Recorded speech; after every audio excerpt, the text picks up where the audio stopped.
Last week, we changed islands and began our visit here on Lanzarote.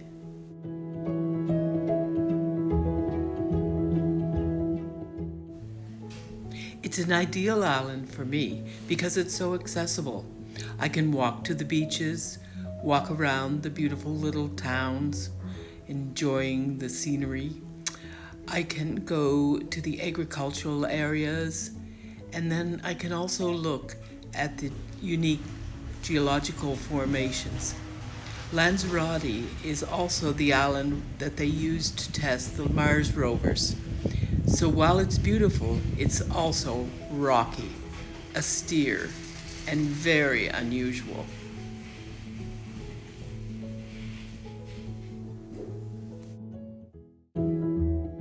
It was in the 1960s, when tourism began on Lanzarote, that the local artist and activist Cesar Manrique began promoting a development model based on sustainability and the protection of the island's natural and cultural heritage.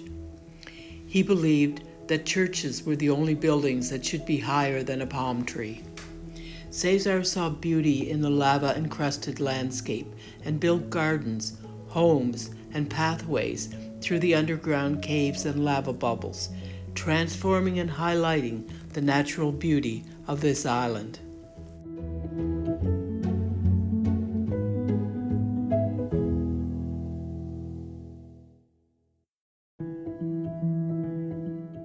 Cesar's artistic talents are even evident in the entrance to the washrooms.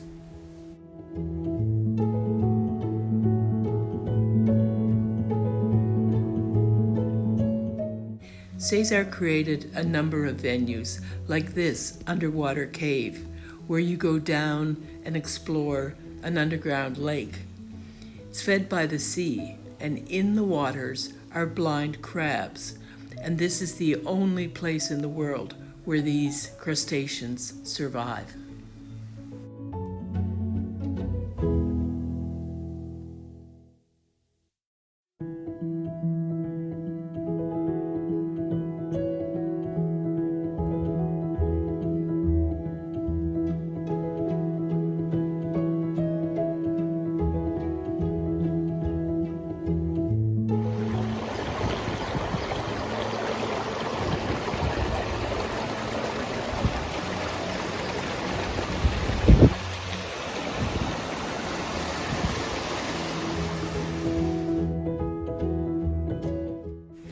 For me, one of Cesar's most delightful creations is his bubble house, where he lived throughout the 60s, 70s, and 80s.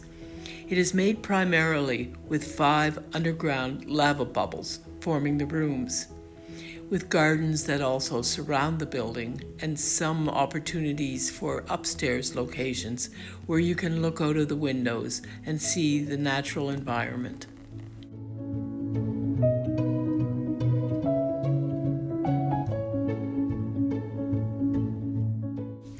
Leaving Cesar's world and traveling down the coastline, you'll encounter a number of different lagoons, like this green one caused by algae formations. Further along the coast, you'll find another lagoon that is cut off and forming salt pans. So what happens is, over time, events take place and pockets of the ocean are captured and take on a life of their own.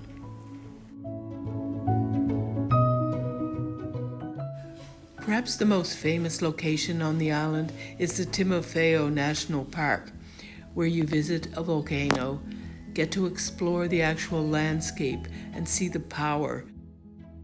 The landscape of Timofeo gives the impression of a desert, where aridity and temperature fluctuations of 20 degrees between day and night would make it almost impossible for animal life to exist. All one sees are small succulent plants or thorn bushes in the Valley of Tranquility landscape, where time seems to have stood still under the pressure.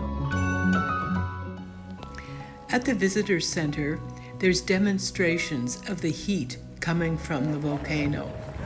So they put some grass in the hole and it bursts into flames. 250 aproximadamente.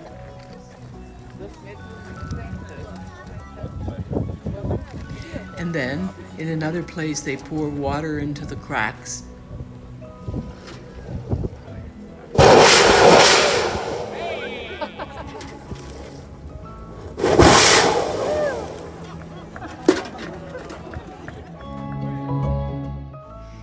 And of course, no visit to a volcano is complete without having a little bit of a snack cooked on the heat that's coming out of a volcanic bubble.